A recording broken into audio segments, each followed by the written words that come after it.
People, deluded, I'm back again now, again with this damn tactics board, whiteboard. Apologies for my atrocious both handwriting and display, but I promise you it's about to make sense.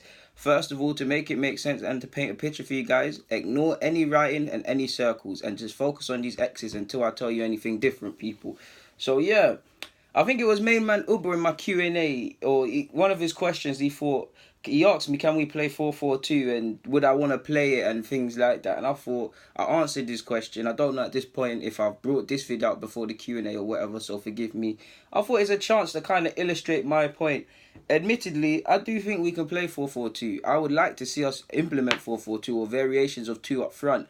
I don't think it should be a standard 4-4-2 like you see here, and very rarely in football they're not. For instance, you could say last season you saw City at one point or play 4-4-2, but because of a game where they expect to dominate possession, I think it was against, I can't remember who it was against, they might take off, not play a left back and play another midfielder, or tell him to go, to which it looks like a back three, and someone just drops to pay attention to any probable counter attacks or whatever. So the way football works isn't set in stone. But yeah, I mean 4-4-2, I guess it would work.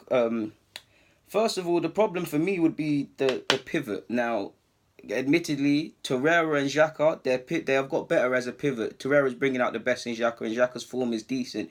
But I can't lie. The thing that does scare me about that, my guy, is the fact that Torreira is human. There's gonna be, I know he's more or less putting in 7 out of 10s every game, people, but there's going to be times where Torreira is just, let me put it down for a sec, where Torreira is just not at it. And then, so he's going to essentially be working double time. And it doesn't matter if one man can't mark against everybody. So yeah, you've seen Ramsey and Xhaka or whoever else, they've either been caught high up the field and we've been countered, failing to help defend here and out here, which would be issues. So my first worry would be the pivot. Admittedly, when it comes to Arsenal, I actually like three in midfield because it gives us an extra body on paper, tiny bit more possession.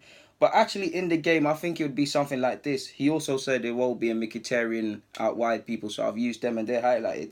I think what you're likely to see in that game if we did this, obviously you've got Aubameyang and Lacazette. Apologies for the handwriting. We'll just focus on the X's, yeah.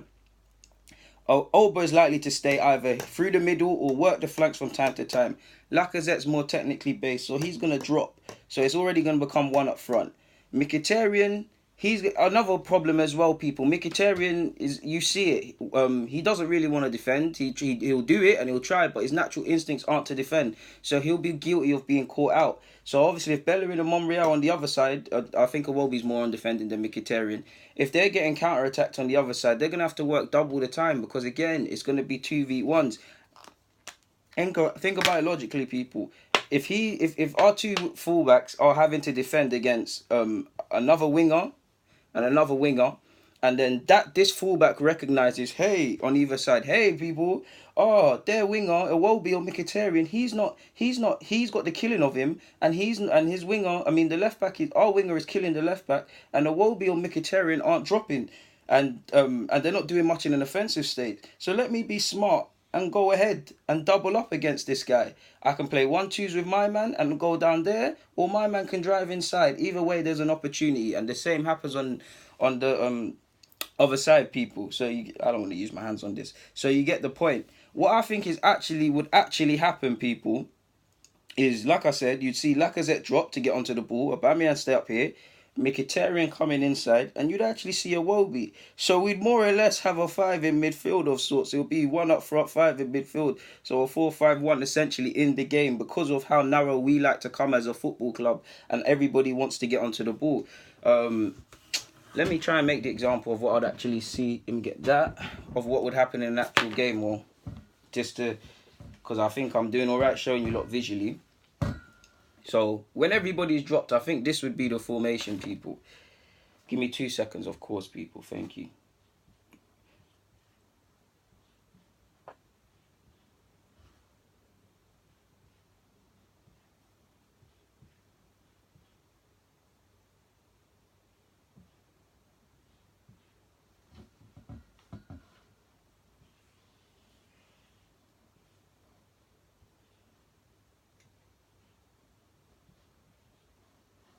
So yeah, people.